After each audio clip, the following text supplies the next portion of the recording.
It's a new day. And actually, we are to look forward to that there is a new day. Every day is actually a new day in spirit, a new day to be alive and alert and open to the infinite possibilities of the universe. So we say good morning and welcome to the Monterey Center for Spiritual Living, welcoming our family, our extended family that is joining us via Facebook and our YouTube channel. And also, again, a welcome to you who are here in the center and those who are viewing and joining us via our Zoom community. We're continuing our theme for the month of March, which is the flow of coming and going. And this is an invitation for us to recognize that change is always constant. And our topic for today is the still small voice, which guides us to listen to the little inner voice, the voice that speaks to us day by day in the day back and forth of life. We will allow it to express itself through our lives. You know, we talk a lot about this still small voice, and I know growing up, this was something that I had heard, at home and also within the community, is to listen to that still small voice. And it was always, not always, but sometimes it was a challenge to me. Well, is this an audible voice? Because I don't always hear, words that I can understand. And what I've grown to experience and know as my life has unfolded is that still small voice can show up in many different ways. Sometimes sometimes it's audible, sometimes it's a nudge, sometimes it's a hint, and sometimes it's like a go do this. An example of that, this week I was doing something in my apartment and the voice said to me, Meditations Across the Kings River. And then I go, okay, that's a book that's on my bookshelf. And I've had it for some time, and it's a book of meditations and inspirational wisdom. And so I went and I found it, and I go, I don't know why the Spirit is telling me to get this book, but I picked it up, I put it down, and then I opened it as I was preparing for today's talk, and I said, this is the message for today. And so that's the message that you'll get this morning. And it's right in alignment with our overarching theme, the flow of going and coming, and our talk for today. I want to begin with a couple of thoughts by our founder, Ernest Holmes, and some quotes. I'll start with a quote from Meditations Across the Kings River. Embracing the flow of coming and going, consider this question. Will this, whatever this is, fill in the blank, will this bring me peace of mind? Does it resonate with me? Is it where I want to go? Is it in line with my purpose? Does it reflect who I am today or who I want to become? And then Ernest Holmes gives us this answer from our Science of Mind textbook. And our first quote is from page 113 in the Science of Mind textbook. Intuition is spiritual knowing itself. Intuition is spiritual knowing itself. And the second quote by Dr. Holmes is from page 342 in our Science of Mind textbook. Inspiration, which is nothing less than God in us, silently awaits its recognition and cooperation.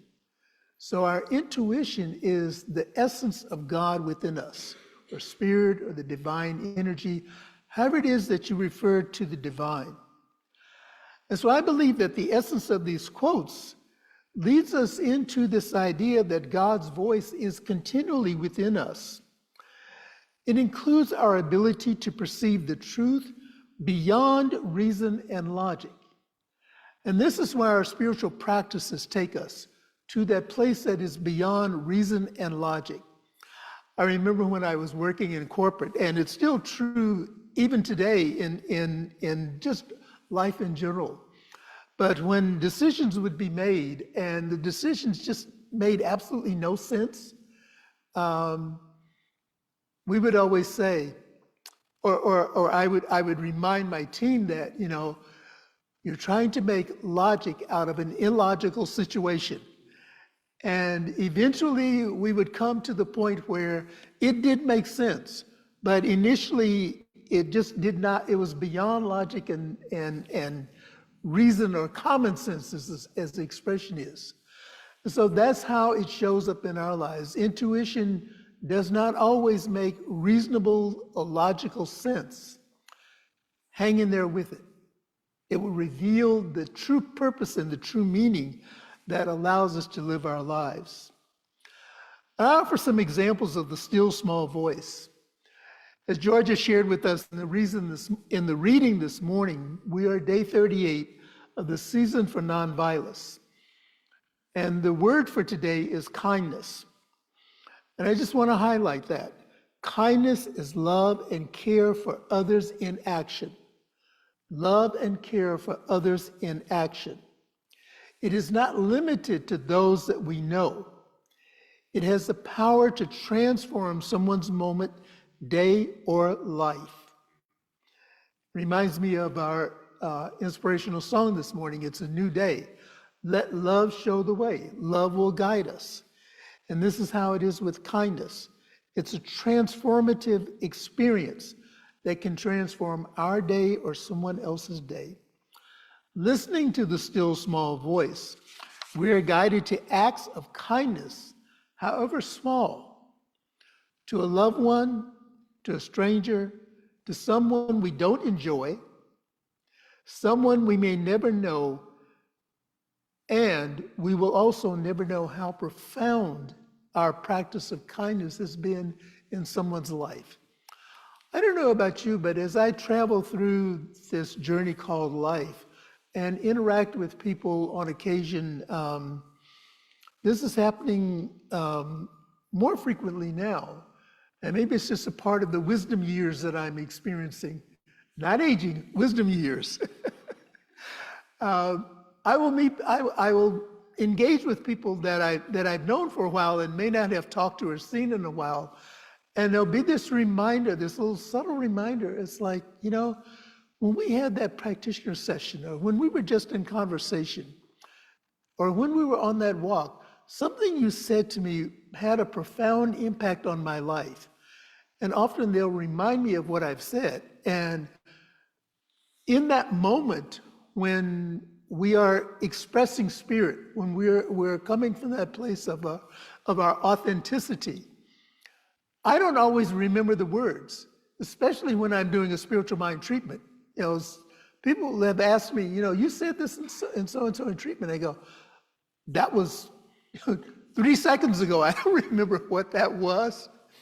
But it's these reminders that a simple act of kindness that is being done without any expectation of a return is what has a powerful impact on our lives and on the lives of others. Also, this is Women's History Month, and so I am honoring some unsung heroes of women's history. And today I am highlighting Mary Anning. Mary Anning was a self-taught paleontologist and contributed significantly to the field of fossil discoveries in the Jurassic main forest beds of Dorset, England. Her discoveries provided powerful insights and valuable insights into extinct species and the history of the earth. Anning's legacy challenged societal norms and emphasized the importance of recognizing contributions from all walks of life.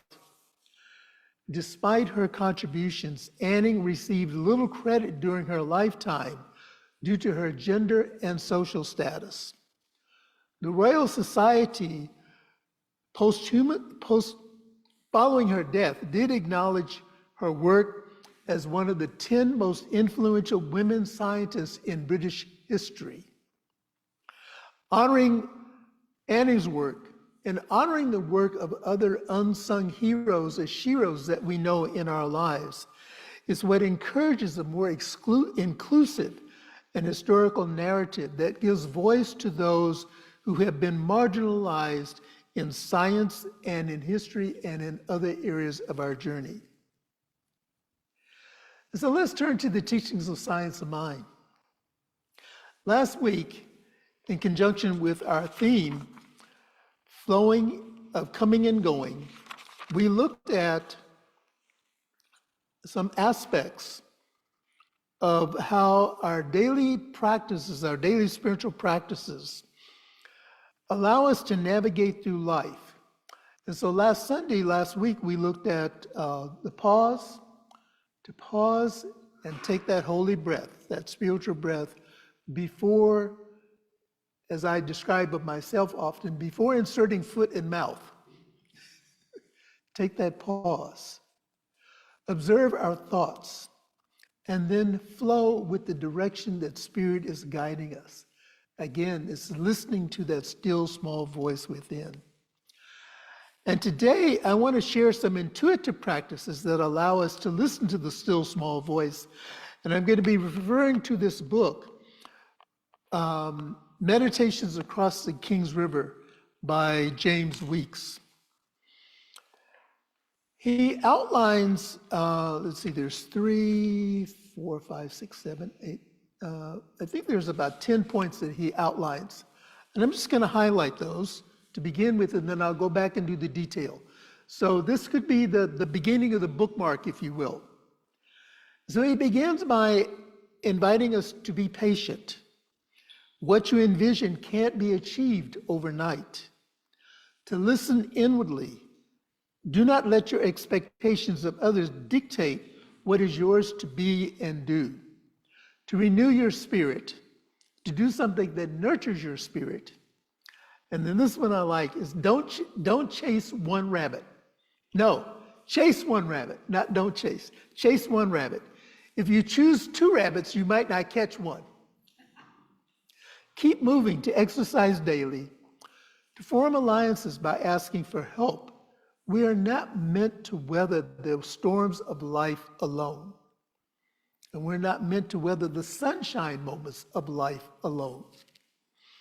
Eliminate distractions. And this is one that's speaking directly to me, is to limit your time using technology. Don't give up. Things may not always go the way we want them to go. And then the last one is to trust your inspiration.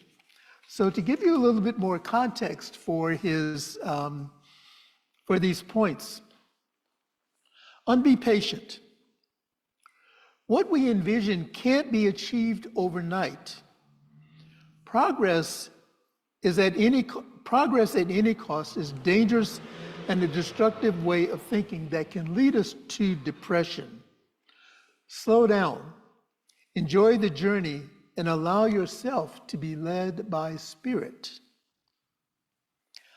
And then we listen inwardly. Don't let the expectations of others dictate what you shall do. And I translate into my own life experience is that I will not be dictated to by another person as to how I am to live my life and to experience the joys, the highlights, and the low points of this life experience. Not all advice is good advice. The opinions of others are not always relevant to the life lessons that we are meant to learn. And then renew your spirit. Do something each day to nurture your spirit. And there was a neighbor of mine that lived to be in her mid-90s and really blossomed into her wisdom years. Wrote and published her first book at age 75, and then wrote 2 additional books following that one. And there was a quote of hers that I always call to mind, and she said, there are 2 things that you must do each day. Something to stretch your body and something to stretch your mind. And so if we just do those two things, something to stretch our body and something to stretch our mind, it opens that portal for the inspiration and the intuition to flow through. If you don't have, James Weeks says, if you don't have a daily spiritual practice, start one, or the negativity of others will weigh the world, and the weight of the world will throw you off balance. Find a practice that works for you and stick to it. And this is why in our teachings of Science of Mind, we offer spiritual practices. In fact, we're in our class now, Spiritual Principles and Practices. And we're exploring some of the practices of Science of Mind. Three of the main ones that we teach are spiritual mind treatment, which is our affirmative prayer. We are declaring what it is that we choose to experience and have in our lives. We're declaring it as if it is already done. The next one of our practices is the practice of meditation. And this is where we go into the silence, or we may do a walking meditation. We may do a moving meditation. One of the things that I love about meditation is that it has so many multiple ways that it can be implemented. There is no one specific way that says that you have to sit in the lotus position on a meditation cushion or on a yoga mat. If you choose that and it works for you, work it. If a walking meditation works for you, work it. If listening to inspirational and uplifting music works for you, work it. And then the other practice that we also use, let's see, meditation, spiritual mind treatment, and practicing the presence. Knowing that the presence of spirit, that which created us, that which we are one with, is always a part of our journey. And then James Weeks says, choose one rabbit. My mentors say, if you choose 2 rabbits, you won't catch any rabbits. But if you choose one rabbit, you will probably succeed.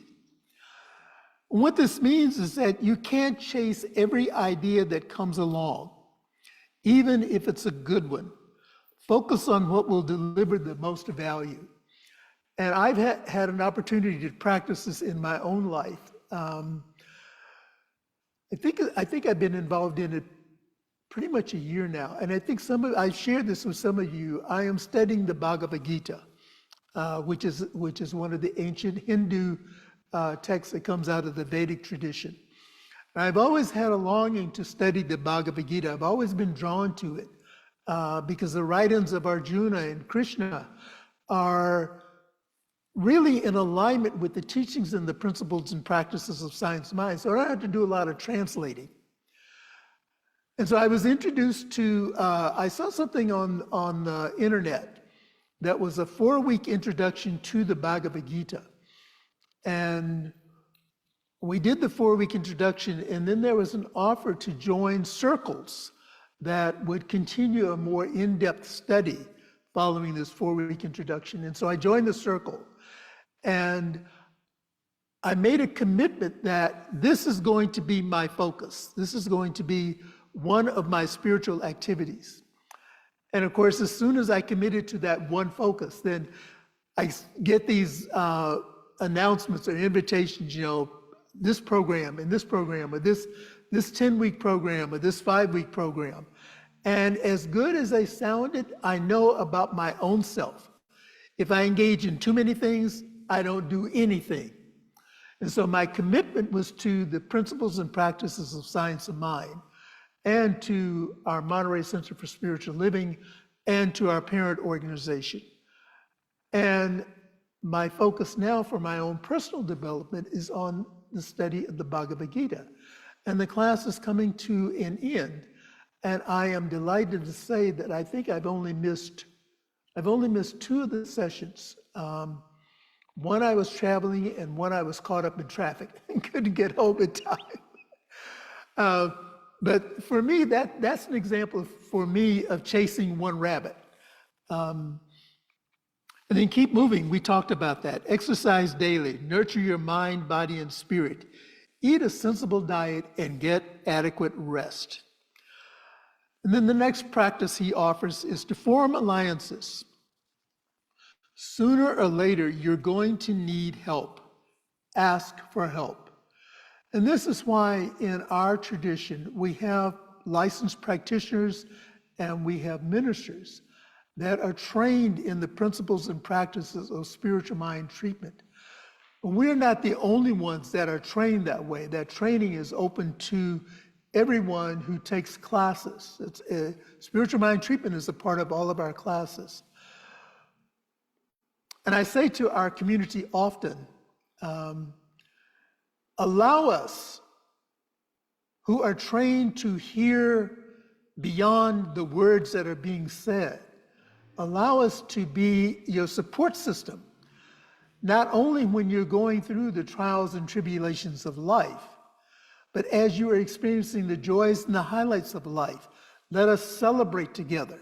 Let us pray together to embrace the goodness. Because even through those trials and tribulations, as we move through those, at the end of that, there is a light at the end of the tunnel. And it's not the oncoming train. It is the brilliance of saying, I made it through this. I had support along the way, but I made it through whatever this is. The next one is to eliminate distractions.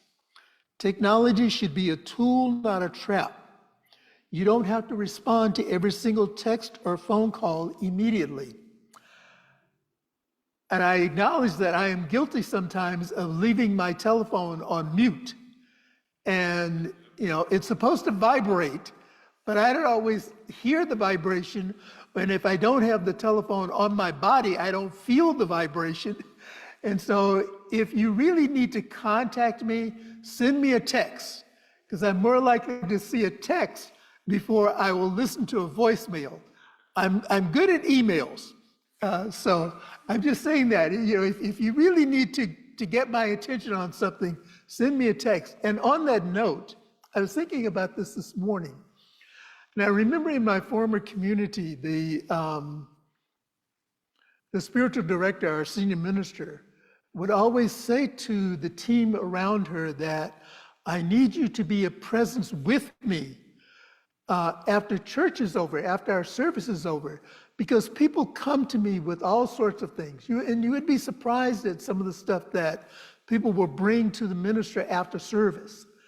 And it's like, we're not always fully back in our body after doing the spiritual mind, after doing the talk or the spiritual mind reading. And so if there's something that you bring to me after service, I may say yes to it or acknowledge that you're here. But if it's something that you really need me to follow up on, send me a text. Because I may not remember it until the next time I see you and I'll go, oh, I was supposed to do so and so. So it's finding what works for us. And then he says, don't give up.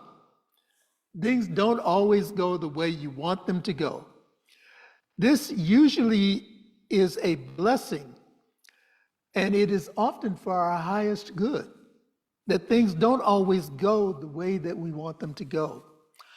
And of course, James Weeks is writing out of the Yoruba African tradition, and there's a lot of reference to the ancestors.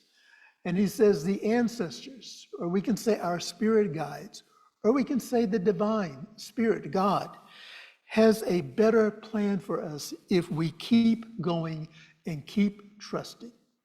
So it's letting go of attachment to a specific outcome and keeping your eye on the prize of what it is that you desire and allowing yourself to smell the proverbial roses along the path as you're being led to the destination.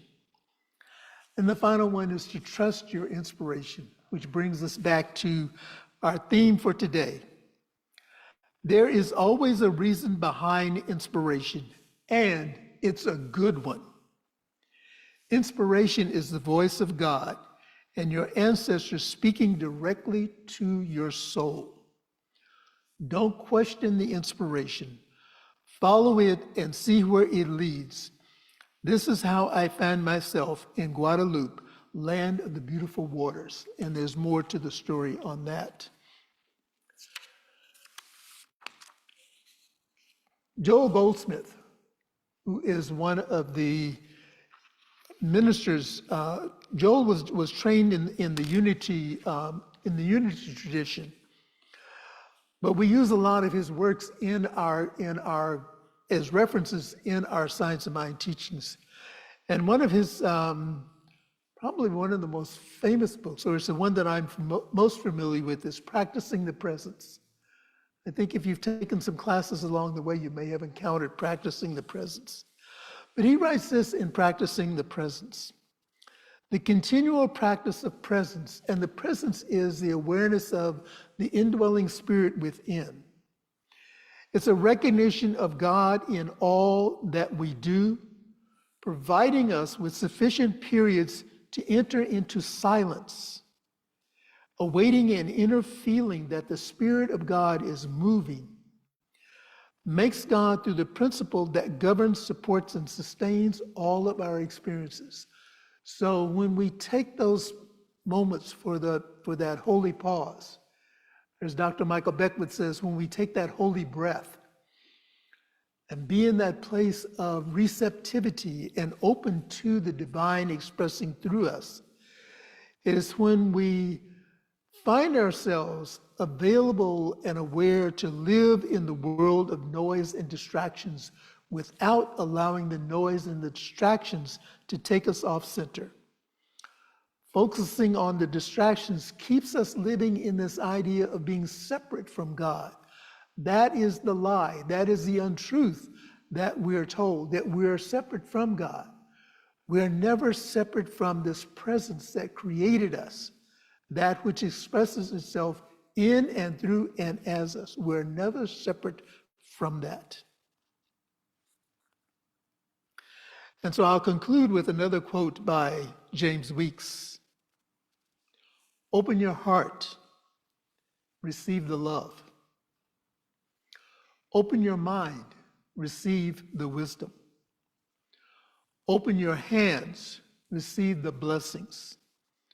Open your mouth, speak from your soul. And this is from the book Across the King's River.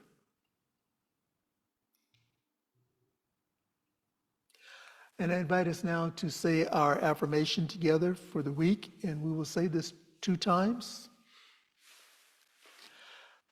I listen to the voice of Spirit for guidance and support. I listen to the voice of Spirit for guidance and support. And now I invite us to turn within as we pray together, recognizing that there is a power and a presence for good in the universe. And this power is available to all. And what I know to be true is that I am one with this power and this presence. And each sentient being is one with this power and this presence. It lives and moves and expresses itself in and through the activities of life. And so I speak my word this morning, just embracing and enjoying life, knowing that life is fulfilled in magnificent and marvelous and wondrous ways. Life is the joy of being present in this moment and in the next moment and into the next moment. Life is the highs and lows of the experience of living in this material world, knowing that we're on this journey back home to the immortal, into that plane of existence that we came from. We're just traveling through as souls, gaining what is needed for this journey of the continuation of life. And so on these travels, we pause, we practice, we listen, and we know. I speak my word for harmony in all of our life's affairs. Sometimes we talk about balance. Sometimes we talk about things being imbalanced or off track or whatever it is. And however that is showing up in your life, Know that within you, within the very essence of who you are, is that energy, that energetic experience that is bringing things back into harmony. And harmony is that place where love can flow from us freely and infuse our lives and the lives of all of those around us. It's that opportunity to practice kindness. I speak my word this morning for places where people are gathering in the name and nature of love, knowing that we are traveling multiple paths, and each path is serving a purpose for those who are traveling it. And mine is not to question another's path. Mine is to celebrate the path of another and to be with them in communion, in community at those points where our paths may intersect. Knowing that we're all leading back to this place that is called home. I speak my word this morning for those who are experiencing any of life's transitions, the transition of a loved one, the transition of a friend or a partner who has stepped off of the moral plane into immortality. The transition from one physical location to another physical location, and all that that embraces, the joy, and also the challenges. I speak my word of blessing for those who are experiencing transitions in right livelihood, whether that is seeking employment from another source or developing a business, becoming an entrepreneur. I'm knowing that the divine response to this request is yes and amen. And that all of the resources required for the transitions, for the peaceful conclusion of these transitions, all of the resources are provided from within, right here and right now. I speak my word of health and wholeness for each one who is experiencing what may be a physical limitation or a physical slowing down, knowing that the body, this divine temple that is created out of the energy and the essence of spirit, has the power to heal itself from within. And all that is required is that we see ourselves as whole, as perfect, and as complete in the eye and the mind of the creative intelligence of God. Releasing all pain, releasing all fear, releasing all doubt, knowing that everything that is happening in life is happening in divine, right, and perfect order. For those prayer requests that are in the silent places of our own hearts, I know that the answer is yes to that request. And the demonstration, the fulfillment, the realization is taking place right here and right now. And we open to be receptive to see the demonstration and to give thanks for the demonstration. And so for this and so much more, I am grateful. Releasing this word back into that law, which always says yes, I just allow it to be so. Knowing that it is complete, I release it, I let it go. And if any of what I have said resonates with you in any way, I invite you to affirm it with me as we say, and so it is, and so it is.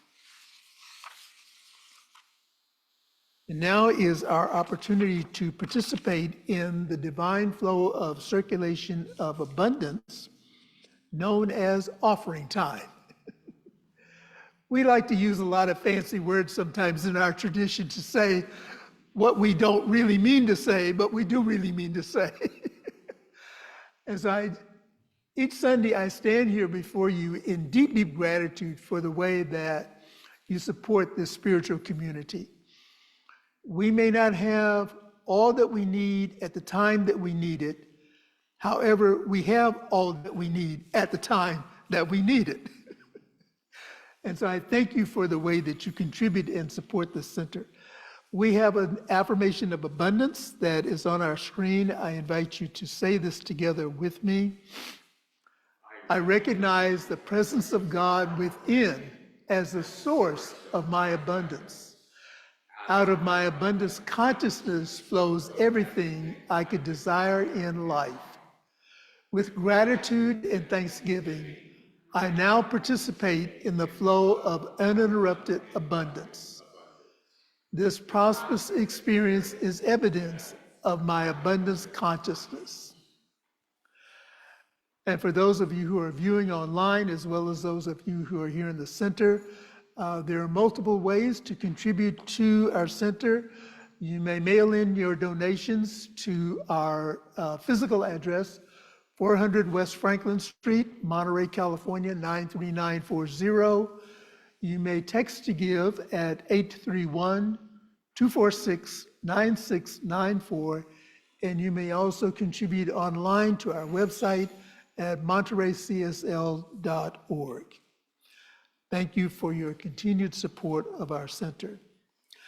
And now to our Facebook and YouTube community. I want to remind you of a couple of things that are happening this week. On Tuesday and Wednesday, March 12th and 13th, our Centers for Spiritual Living, our parent organization, is having their annual business meeting, and the business meeting is via Zoom. And you may register for this. This year, the annual meeting is free. There is no charge for this. It's a home office way of saying, you know, we want you to be engaged. We want you to be aware of what is going on within our organization. You may register for this at csl.org. Go on to the home office website. And then next Sunday, March 16th, is our Monterey Center for Spiritual Living annual business meeting. And this is where we report to our community the state of our center. So I will be sharing with you some of my activities and my visions. Reverend Cindy Harp, who is our board president, will be sharing from the president's perspective. We will have a treasurer's report that will give us an update on our financial standings, our commitments, and where we are with that. And we will also be electing new members to our board of trustees. So if you're interested in serving on the board, even if you've served on the board in the past, you know that our board is a loving board. We're a loving community. We don't get down in the dirt and wrestle in the mud like pigs in our board meetings. We come together in loving kindness. And so if you are interested in serving on the board, let either myself or one of the board members know during the week so that we may submit your name in for next week for the board meeting. So this is for our members who are viewing online.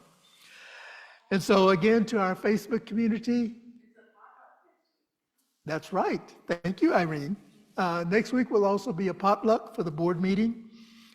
So bring your favorite dish to share. And so for those of you who have joined us on Facebook and on our YouTube, we invite you to come back next week. And our topic will, I got lost, I lost it. I'm sure we can all relate to that in some way. And so thank you, good morning, and we love you.